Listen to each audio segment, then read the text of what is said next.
এবার আয়াতের তাফসীরের মধ্যে আছে সমস্ত নামাজি 5 দলে বিভক্ত। বলেন কত দলে বিভক্ত? 5 দলে বিভক্ত। সমস্ত নামাজি 5 দলে বিভক্ত। এই 5 দলের 5টা হালত, 5 দলের এক হালত পশ্চিমকালেও হবে না। 5টা দলের 5টা হালত। এখন আমরা যারা ওয়াজ শুনতেছি, বক্তা সহ শ্রোতা সহ মাইকের আওয়াজ যাদের কানে গিয়া পৌঁছতেছে, মুসলমান ভাইয়ারা আমার, আমরা প্রত্যেকে 5 নম্বরের 5টা হালত আমরা শুনব। দেখবো আমি কোন অবস্থার কোন স্তরের নামাজি। আমার শিডিউলকে পরিবর্তন করতে হবে কি হবে না? আমার শিডিউল যদি আপনার পরিবর্তনের প্রয়োজন হয় তো কবে করব এটা আমাকে সিদ্ধান্ত নিতে হবে। যদি দুর্ভাগ্যের কবল থেকে বাঁচতে হয়, জাহান্নামের ওয়াইল নামক দুর্যোগ থেকে বাঁচতে হয়, তাহলে 5টা শ্রেণী নামাজি রয়েছে। এই নামাজি 5টা শ্রেণীর মধ্যে আমি কোন শ্রেণীতে হব এটা আমাদের বোঝার বিষয় আছে কিনা নাই? এক নম্বরের নামাজির ব্যাপারে বলা হয় শাস্তিপ্রাপ্ত নামাজি। 1 নম্বরের নামাজি হলো কোন প্রাপ্ত নামাজি? শাস্তিপ্রাপ্ত নামাজি। এক প্রকারের নামাজি হলো দমকপ্রাপ্ত নামাজি, আরেক প্রকারের নামাজি হলো ক্ষমাপ্রাপ্ত নামাজি, আরেক প্রকারের নামাজি হলো সোয়াবপ্রাপ্ত নামাজি, আরেক প্রকারের নামাজি হলো নৈকট্য প্রাপ্ত নামাজি। তাহলে নামাজিদের শ্রেণী বিন্যাস কয়টা আছে? কয়টা আছে? ওগুলা ভাইয়ারা আমার মুখস্থ রাখবেন। এরপরে সংখ্যা দিলে বুঝবো আমি কোন কোয়ালিটির নামাজি। 1 নম্বর হলো শাস্তিযোগ্য নামাজি, শাস্তিপ্রাপ্ত নামাজি। 2 নম্বর হইল দমকপ্রাপ্ত নামাজি। 3 নম্বর হইল ক্ষমাপ্রাপ্ত নামাজি। 4 নম্বর হইল সোয়াবপ্রাপ্ত নামাজি। আর 5 নম্বর হইল নৈকট্যপ্রাপ্ত। কয় প্রকার বলছি? এখন আসল প্রত্যেক প্রকারের আমি একটু সংজ্ঞা আপনাদের সামনে তুলে ধরবো ইনশাআল্লাহ। শাস্তিপ্রাপ্ত নামাজি হইল ওই নামাজি যারা বলে নামাজের মধ্যে পড়ে নামাজ আর নামাজের মধ্যে ছাড়িয়া দেয়, অর্থাৎ তার নামাজের মধ্যে আপনার কি নাই, টাইম টেবিল কি নাই, ঠিক নাই। যদি 1 অক্ষ পড়ে 4 অক্ষ, 2 অক্ষ পড়লে 3 অক্ষ, 1 সপ্তাহ পড়লে 1 মাস নাই, আবার 2 দিন পড়ে 4 দিন নাই, 3 অক্ষ পড়ে 2 অক্ষ নাই। এমন নামাজি আছে কথা বলেন আছে নাই? তাহলে এমন নামাজি হবে শাস্তিপ্রাপ্ত নামাজি। বলেন কি প্রাপ্ত? শাস্তিপ্রাপ্ত। এই শাস্তি এইটাই হবে তাকে। আল্লাহ যেহেতু বলেছেন ফাওয়াইলুল লিল মুসাল্লিন, এই ধরনের নামাজের সংখ্যা আমাদের সমাজের মধ্যে বড় না সবচেয়ে বেশি, সবচেয়ে বেশি। তাহলে এই হইল 1 শিডিউল, 1 নম্বর। 2 নম্বরের নামাজি বললাম, বলেন তো কোন নামাজি? দমকপ্রাপ্ত নামাজিরা দমক খাইব আসরের ময়দানে। আল্লাহর পক্ষ থেকে যদি কেউ আপনার দমক খায়, বাইরে আমার দুনিয়ার জীবনে দেখবেন এমন বাবা আছে, এমন মা আছে, সন্তানকে যদি রাগ করে কোনো সময় দমক দেয়, অনেক ক্ষেত্রে বাচ্চার হুঁশ ঠিক থাকে না, আছে না নাই? উস্তাদ যদি তার ছাত্রকে দমক দেয়, দমকের কারণে সে বেহুশের মতো হইয়া যায়, আছে না নাই? এবার বুঝে থাকলে বলুন, দুনিয়ার কোন প্রভাবশালী ব্যক্তিত্ব যদি তার উজির নারীকে যদি দমক দেয়, তাহলে দমকটা কেমন হবে? আর যিনি হলেন আহকামুল হাকিমিন রব্বুল আলামিন, ওই আল্লাহ যদি মানুষকে হাসরের ময়দানে দমক দেয়, দমকাইতে থাকে, বান্দার কোন হালত হবে? এই হালতের খবরটা একমাত্র আল্লাহ ছাড়া আর কেউ জানে না। দুই নম্বর হলো দমকপ্রাপ্ত নামাজি। দমকপ্রাপ্ত নামাজি হলো সে নামাজ পাঁচ ওয়াক্ত ঠিকই আদায় করে যথা সময়ে, কিন্তু কোন সময় কি পড়তেছে এইদিকে তার কোনো খেয়াল নাই, এইদিকে তার কোনো কিতা নাই, খেয়াল নাই। না রাকাতের সংখ্যার ব্যাপারে তার খেয়াল আছে, না নামাজের তিলাওয়াত করতেছে এই তিলাওয়াতের ব্যাপারে তার কোনো খেয়াল নাই। অর্থাৎ তার দেহ হয়তো বন্ধবাজারের মসজিদে আর মন হয়তো গুলশানের মন্দিরা হলে হইতে পারেনি, না পারে না। আমার বাইরা হয়তো তার মন বন্ধবাজারের মসজিদে আর মন হয়তো লাক্কাতুরার স্টেডিয়ামে, এমন হইতে পারে কি পারে না। আপনার দেহ হয়তো মসজিদে, আপনার মন হয়তো দোকানে। আপনার দেহ মসজিদে হতে পারে, আপনার মনটা আপনার অন্য কোথায় আছে। আর ওই কারণে আপনার দেহ যদিও উপস্থিত নামাজের মধ্যে, কিন্তু মনটা নামাজে কি নাই, উপস্থিত নাই। অর্থাৎ এমন ভাবে নামাজ আদায় করতেছেন নামাজের ব্যাপারে আপনার কোনো খেয়ালই নাই। অর্থাৎ শুধু আপনার নামটা আসতে নামাজ চলতেছে, না তাকবীরের তাহরিমা ঠিক আছে, না সানা পড়া ঠিক আছে, না তাআউযুজ তাসবিহ সূরা ফাতিহা সূরা মিলাদু রুকুর তাসবিহ সিজদার তাসবিহ দোয়ায়ে কুনুত তাশাহুদ এই সবগুলা এই ব্যাপারে আপনার শুধু মুখ আওয়াইতে থাকে, মন তার নামাজে নাই। এই ধরনের নামাজকে বলা হয় গাফিল, সালাতুল গাফিলিন, গাফিলদের নামাজ। এমন নামাজি আছে না নাই? বলেন আছে না নাই? সত্যি মিথ্যা জানি না, শোনা কথা একটা আমি বলি। এক সময় আমি শুনেছি, অনেক সময় শুনেছি অনেকের জবান থেকে, সত্য মিথ্যা কি জানি না, শোনা কথা একটা, আশাও হইতে পারে মিথ্যাও হতে পারে। ইমাম সাহেব লাগছে নামাজে বেলা, 3 আর 4 দেখা শৈতানিয়া বেলা রাখছে, মুসল্লিদের 2 ভাগ, কেউ 4 রাকাত হয়ে গেছে, কেউ 3 রাকাত বলতে হয়েছে। আরো মনে হয় আমি এই সিদ্ধান্ত দেবো ওটাই সঠিক, নামাজ 3 রাকাত দিচ্ছি। কেমনে প্রত্যেক দিন 4 রাকাত নামাজের মধ্যে আমার সাইড কোটালের হিসাব করি। আজকে ইমাম সাহেব সালাম ফিরাইলেন, আমার 3 কোটালের হিসাব শেষ হয়েছে মাত্র। সালাম ফিরাইলেন, তাহলে বোঝা গেছে নামাজ আজকে কয় রাখতেছে 3 রাকাত হয়েছে। এই ধরনের হতেও পারে, ঘটনাটা বাস্তব কেউ অত জানি না, এটা লোক মুখে শোনা কথা নিয়ে বলে না, তবে বাস্তবে হইলে হইতেও পারে। এবার বুঝে থাকলে বলুন, এই ধরনের নামাজের মন নামাজে আসে না নামাজের বাহিরে? গাফিলিনদের নামাজ, এটাকে বলা হয় সালাতুল গাফিলিন। এই ধরনের নামাজি নামাজের যে আপনার ফায়দা পাওয়ার কথা, এটা তো দূরের কথা, সে দমকের শিকার হবে।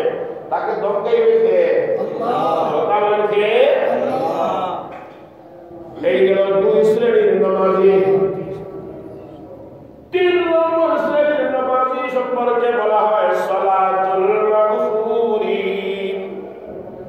এই নামাজি হলো তারা যারা আল্লাহর দরবারে হাজিরা দেয়, নামাজের মধ্যে সে আল্লাহর সামনে দণ্ডায়মান হচ্ছে, এই মানসিকতায় নামাজে হাজির হয়। কিন্তু নামাজের শুরু থেকে শেষ পর্যন্ত একদম নামাজে মন থাকে না। একবার নামাজের মন থাকে, শয়তান তাকে আবার ফিরাইয়া দেয় নামাজের বাহিরে তার মন, আবার সে নামাজের দিকে মন নিয়ে আসে। আমি আল্লাহর সামনে দণ্ডায়মান হয়েছি, আবার শয়তান তার মনটাকে নামাজের বাহিরে নিয়ে যায়, সে আবার মনটাকে নামাজে নিয়ে আসে। এই যে শয়তানের সাথে কাড়াকাড়ি আর টানাটানি করতেছে আল্লাহর বান্দা, এটাকে মহান আল্লাহ পছন্দ করে। ওই ব্যক্তির গুনাহ কেবল আল্লাহ মাফ করে দেয়, এই ব্যক্তির গুনাহ আল্লাহ মাফ করে দেয়। এই জন্য বলা হয় সালাতুল মাগফুরিন, সে সব কম নামাজ, কিন্তু তার এই যে শয়তানের সাথে মোকাবেলা করে করে নামাজের মধ্যে মনটাকে রাখার চেষ্টা আছে তার, এই কারণে আল্লাহ রাব্বুল আলামিন তাকে মাফ করে ওই শ্রেণীর নামাজি ওই কয়টা হইল শ্রেণী? তিনটা। 4 নম্বরের নামাজি সম্পর্কে বলা হয় সালাতুল আউলিয়া, আউলিয়া কেরামের নামাজ। আল্লাহর বান্দা আল্লাহু আকবার বলে যে নামাজ আরম্ভ করলো, আসসালামু আলাইকুম ওয়া রাহমাতুল্লাহ, বাম দিকে সালাম ফেরানোর সময় ওই যে সালাম দেওয়ার নামাজ শেষের সময় আসসালামু আলাইকুম ওয়া রাহমাতুল্লাহ বলে নামাজ শেষ করেছে। এই সময়ের ভিতরে একটা সেকেন্ডের জন্য তার মন নামাজের বাহিরে যায় নাই। এই ধরনের নামাজি যারা হবে, এই সমস্ত নামাজিদের বেলায় হয় এই নামাজটা হলো সালাতুল আউলিয়া, আউলিয়া কেরামের সালাত।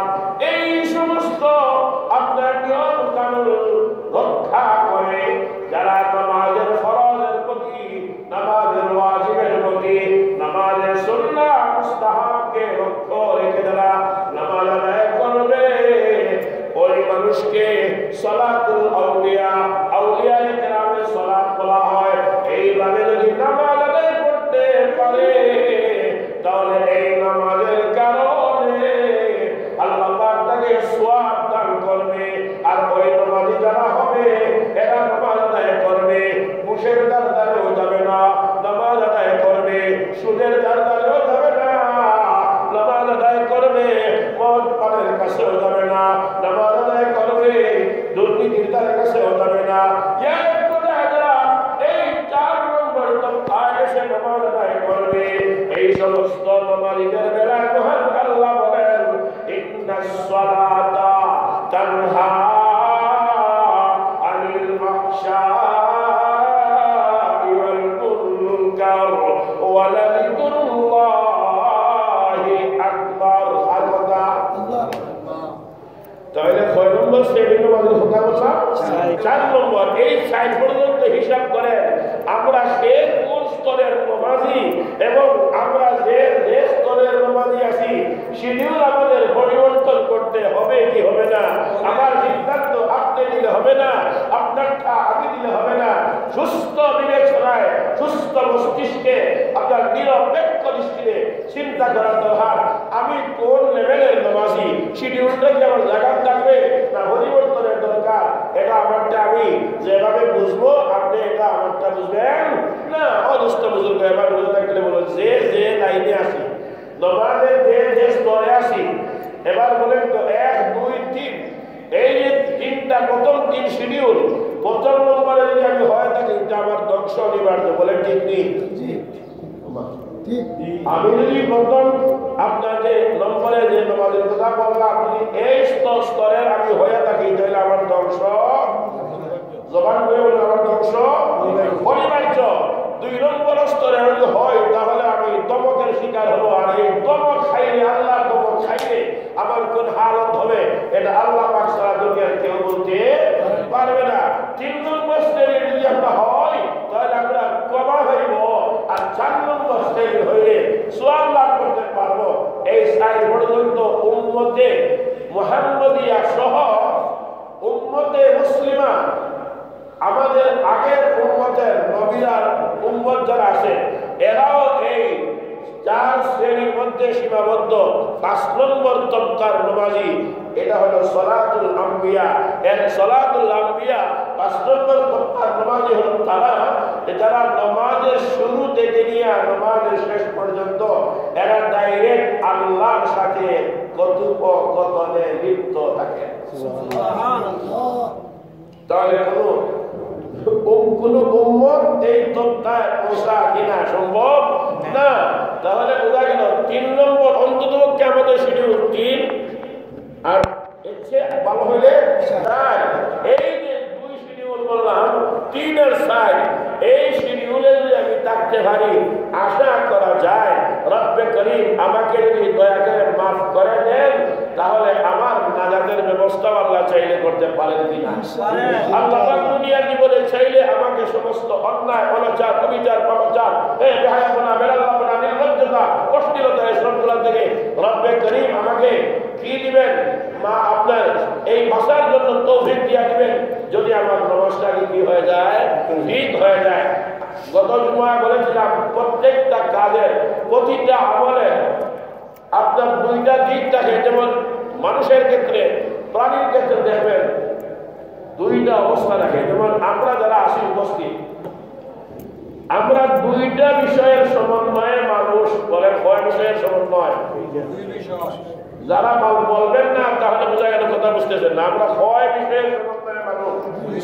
একটা হলো দেহ আর একটা হলো কিতা প্রাণ। দেহ আর প্রাণের সমন্বয়ে মানুষ। যদি প্রাণ না থাকে তো আমরা কি মানুষ না লাশ? কথা বলেন লাশ। আর যদি প্রাণ আসে দেহ নাই তো আত্মা। কিতা আত্মা। তাহলে এই দুইটার সমন্বয় হলো মানুষ।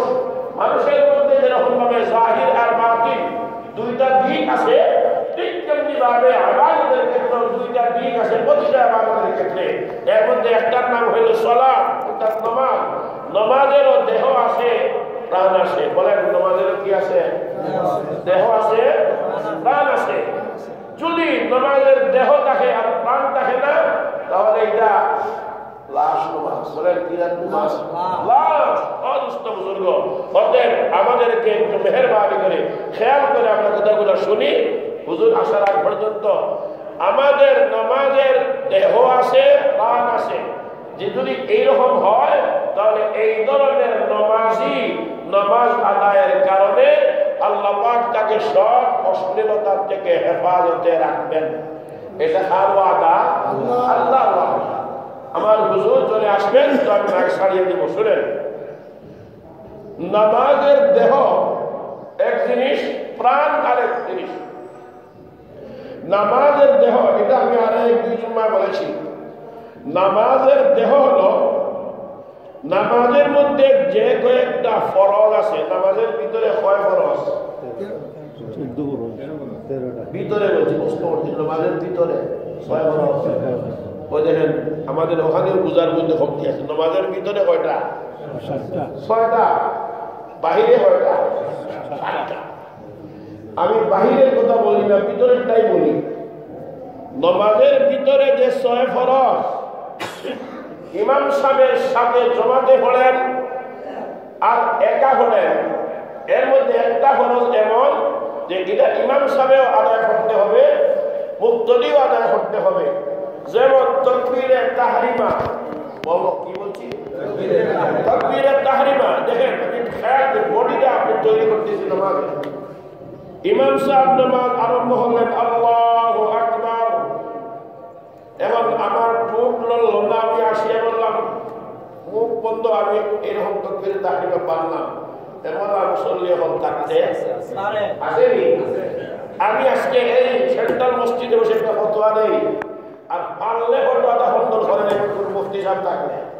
যদি ইমাম সাহেব বলেন আল্লাহু আকবার আর কোন মুক্তদি এসে টুট লাগলো না, মনে মনে বলল আল্লাহু আকবার, এমনভাবে তাকবীরে তাহরিমা বলে হাত বাঁধলো, আর তাকবীরে তাহরিমার জন্য তার টুট লাগলো না, এমনি সে নামাজের জন্য আমার হয়ে গেল।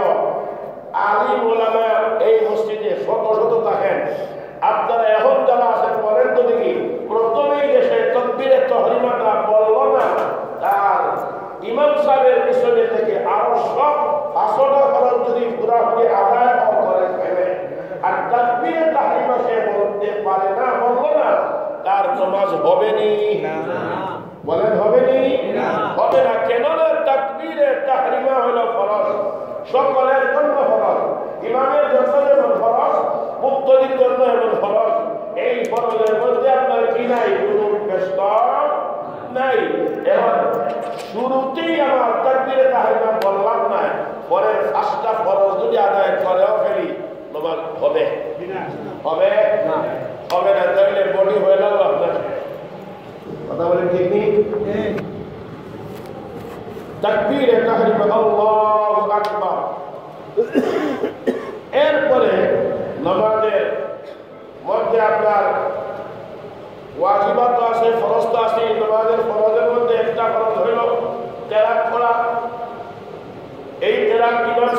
পিছনে যদি আমরা থাকি তখন আমার জবান থাকবে বন্ধ, আমি শুধু একটা শব্দ উচ্চারণ করবো না কোরআনের আয়াত থেকে। কারণ হাদিসের মধ্যে রয়েছে রাসূল আকরাম সাল্লাল্লাহু আলাইহি ওয়াসাল্লাম ইরশাদ ফরমান ফাকরাতুল ইমাম লাহু কিরাতুন, ইমামের কিরাত কি মুক্তাদির কিরাত। অতএব ইমাম সাহেব যেহেতু নামাজে কিরাত পড়বেন, তার পড়াটাই আমার পড়া, অতএব তখন আমি কিরাত পড়বো না সাইলেন্ট থাকবো? কথা বলে কি করবো? সাইলেন্ট থাকবো। ওই জায়গায় আহলে হাদিস যারা আছে, আপনার লামুজহবি বেহতি যারা আছে, ওরা আবার ভণ্ডগি দেখায় বিভিন্ন হাদিসকে আপনার দোহাই দিয়া, অথচ হাদিসের মর্ম জানে না। আমাদের হানফি মাযহাবের মধ্যে ফতোয়া হলো এই ইমাম সাহেবের পিছনে মুক্তাদি আপনার সূরা পড়া, কিরাত পড়া রিওয়ায়াতের মধ্যে পাওয়া যায় মাকরুহে তাহরিমি। আর কোন কোন আপনার ফুকাহায়ে হানফি এরা বলেছেন ইমামের পিছনে মুক্তাদি কিরাত পড়া হারাম, কিরাত পড়া হারাম। অতএব আমরা মুক্তাদিগণ যারা ইমাম সাহেবের পিছনে থাকবো, আমরা কি তাদের ইমামের সাথে কিরাত পড়বো না সাইলেন্ট থাকবো? সবচেয়ে বড় দলিল ওয়াইদা কুরিআল কুরআন ফাসতামিউ লাহু ওয়া আনসিতু লাআল্লাকুম তুরহামুন। আর কথা আযান হবে, সময় হয়ে গেছে আযানের। গুরুত্বপূর্ণ কথা ইনশাআল্লাহ পরবর্তী জুমার প্রয়োজন হলে ইনশাআল্লাহ এটা আলোচনা হবে ইনশাআল্লাহ। وأحسن الهدي هدي محمد صلى الله عليه وسلم وشر الأمور محدثاتها وكل محدثة بدعة وكل بدعة ضلالة وكل ضلالة في النار. أعوذ بالله من الشيطان الرجيم. بسم الله الرحمن الرحيم. ويل للمطففين الذين إذا اكتالوا على الناس يستوفون وإذا كالوهم أو وزنوهم يخسرون. ألا يظن أولئك أنهم مبعوثون ليوم عظيم يوم يقوم الناس لرب العالمين. بارك الله لنا ولكم في القرآن العظيم ونفعنا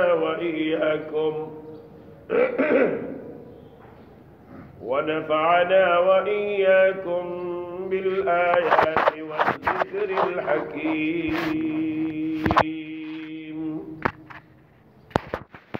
صلى الله على سيدنا ومولانا محمد وعلى آله وأصحابه وسلم.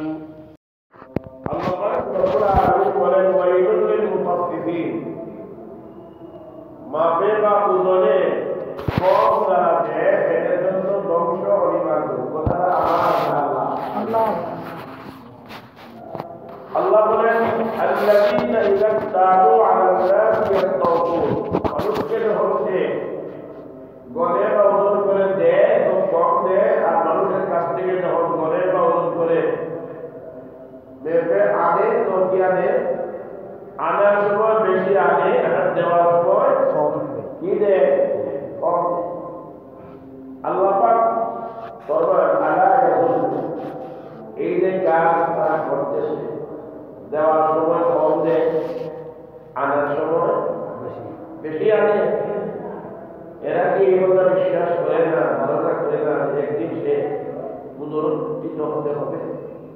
লিয়াউমিন আযীম, মহান দিবসে, যেই দিন ইয়াউমা ইয়াকুমুন নাসু লিরাব্বিল আলামিন, রব্বুল আলামিনের সামনে থেকে দাঁড় হতে হবে, দণ্ডায়মান হতে হবে। এটা কি তারা বিশ্বাস করে? অদুষ্ট বুজুর্গ এই আয়াতের বাংলা অনুবাদ করলাম। এই আয়াতকে সামনে রেখে গত জুমার শুরু আগে আলোচনা করেছিলাম। আমি কোনো কিছু ক্রয় করতে বাজারে গেলাম, বিক্রেতা আমাকে ওজনে বা মেপে দিলে কম দিবে। আমাদের মাইন্ডে শুধু এই ব্যবস্থা থাকে, শুধু বাজারের পণ্য ক্রয় বিক্রয়ের ক্ষেত্রে মেপে অথবা ওজনের মধ্যে কম দেওয়া আয়াতের মূল আলোচ্য বিষয় এর মধ্যে সীমাবদ্ধ নয়। যেমন ভাবে আপনার মেপে কম দেওয়া, ওজনে কম দেওয়া, এটা যেমন ভাবে কম দেওয়া হয়, ঠিক তেমনি ভাবে মহামেলা, মহাসারা, ইবাদত এইগুলার মধ্যে মাপে ওজনে কম দেওয়া প্রবণতা আমাদের মধ্যে রয়েছে। ইবাদতের মধ্যে আপনার ঘাটতি হয়। আল্লাহর হক হল আমার কাছ থেকে ইবাদত পাইবেন, এটা কার হক? আমি যদি আল্লাহ তাআলার পক্ষ থেকে ফরজকৃত ইবাদত, ওয়াজিব ইবাদত, নবীর সুন্নাহ ইবাদত এই যেগুলো আছে, এইগুলোর মধ্যে যদি আমি ঘাটতি করি, তাহলে দেওয়ার সময় কি দিলাম? কম দিলাম। বলে দেওয়ার সময় কি দিলাম? কম দেওয়া দিলাম, কিন্তু পাইতে সময় বেশ পাইতাম।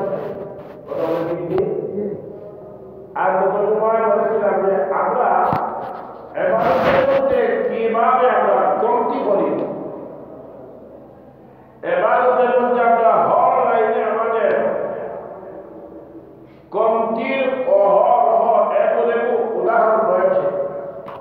গত জুমায় বলেছিলাম নামাজকে সামনে রেখে আর যাকাতকে সামনে রেখে দুইটা উদাহরণ রয়েছে।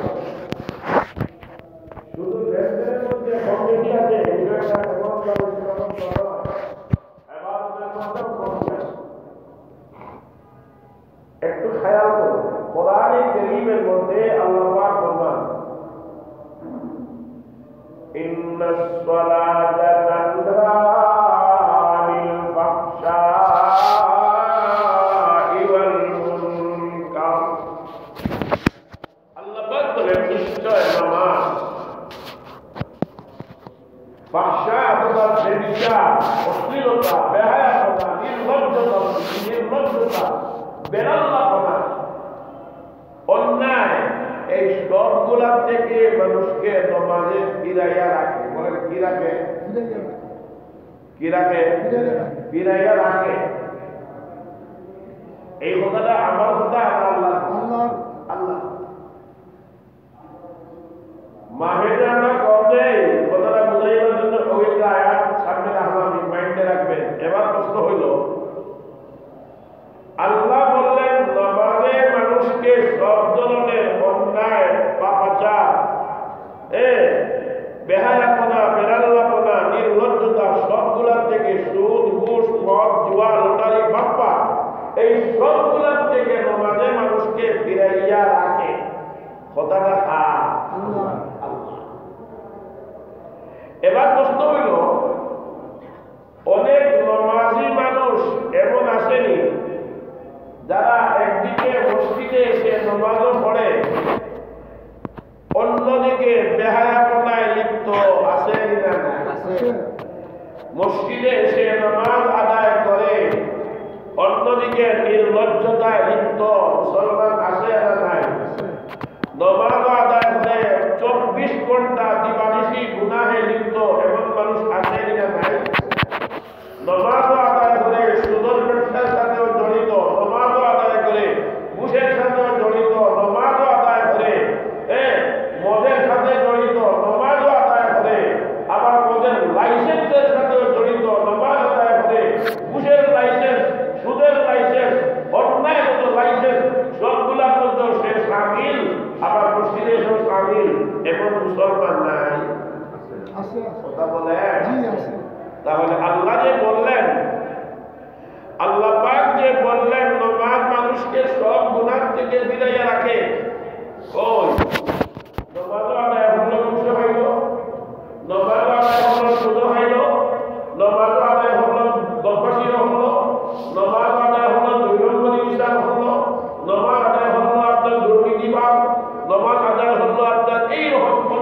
মিথ্যার সাথে জড়িত, অন্যায়ের সাথে জড়িত, তাহলে বোঝা গেল তার নামাজ আর তার হালত এই দুইটার মধ্যে বাস্তবতায় কোনো কি নাই, বলেন কি নাই, মিল নাই।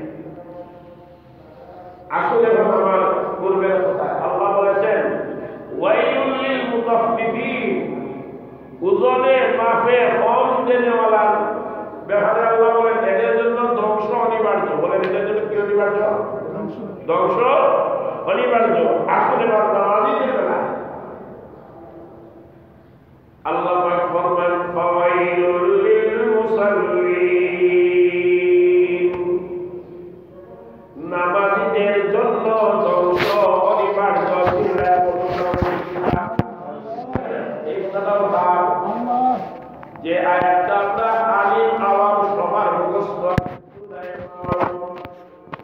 আরাআইতাল্লাযী ইউকাযযিবু বিদ্দীন ফাযালিকাল্লাযী ইয়াদউল ইয়াতীম ওয়া লা ইয়াহুদ্দু আলা তুআমিল মিসকিন ফাওয়াইলুল লিল মুসাল্লিন।